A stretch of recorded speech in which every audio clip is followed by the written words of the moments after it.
સ્વાગત આગળ વાત કરીએ તો છોટાઉદેપુર જિલ્લામાં શિક્ષણ જગત રામ ભરોસે ચાલી રહ્યું હોય તેવું લાગી રહ્યું છે। અહીંની પ્રાથમિક શાળાઓમાં 1700 જેટલા શિક્ષકોની જગ્યાઓ ખાલી છે, જેના કારણે 30 જેટલી શાળાઓ શિક્ષક વિના ચાલી રહી છે, જ્યારે 300 શાળાઓમાં માત્ર એક જ શિક્ષક ભણાવી રહ્યા છે। છોટાઉદેપુર જિલ્લાની ધોરણ 1 થી 8 પ્રાથમિક શાળાઓમાં શિક્ષણનું સ્તર ચિંતાજનક રીતે કથળી રહ્યું છે।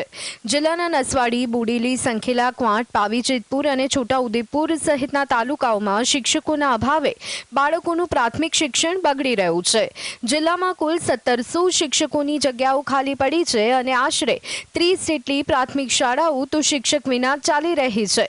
આ ઉપરાંત 300 જેટલી શાળાઓમાં માત્ર એક જ શિક્ષક ધોરણ 1 થી 5 સુધીના બાળકો ભણાવે છે। છેલ્લા 1.5 વર્ષથી આ સ્થિતિ યથાવત છે। જ્યારે કે રાજ્ય સરકાર ઉત્સવો મનાવી રહી છે, ત્યારે આદિવાસી બાળકોને શિક્ષણથી વંચિત રાખવાનો આશય હોય તેવું લાગી રહ્યું છે।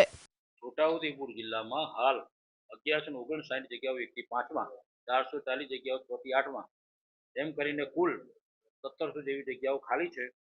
પરંતુ રાજ્ય સરકાર દ્વારા હાલ ભરતીની પ્રક્રિયા ચાલુ કરી દીધેલી છે અને 17મી તારીખના રોજ અમે 408 ઉમેદવારોને બોલાયા છે નિમણૂક પત્ર માટે, અને એમને કિરોસ શિક્ષકવાળી શાળા અને એક શિક્ષકવાળી જે શાળા છે એ તમામ શાળાઓમાં અમે નિમણૂક પત્ર આપી દેવાના છે। અત્યારે એક પણ જે શાળા છે એ કોઈ ભાડાના મકાનમાં ચાલતી નથી, માટે જડિયાણા જે સ્કૂલ છે ત્યાં અમે સરપંચશ્રી સાથે પણ અમે કામગીરી કરી અને જમીન સંપાદન અને મકાન બનાવવાની પણ કાર્યવાહી સમગ્ર શિક્ષા દ્વારા હાલ પ્રક્રિયા ચાલુ છે। સંખેડા વિધાનસભાના ધારાસભ્યએ પણ આ બાબતે પત્ર લખી અને સરકારનું ધ્યાન દોર્યું છે, પરંતુ હજી સુધી કોઈ જ સકારાત્મક પગલાં લેવાયા નથી।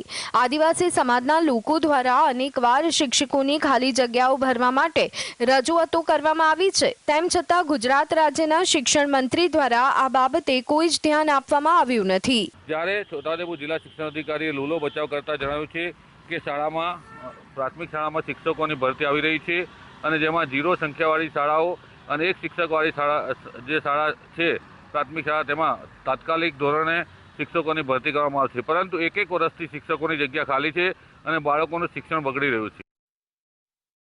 છેલ્લા 1.5 વર્ષથી આ સ્થિતિના કારણે આદિવાસી બાળકોનું પ્રાથમિક શિક્ષણ બગડી રહ્યું છે।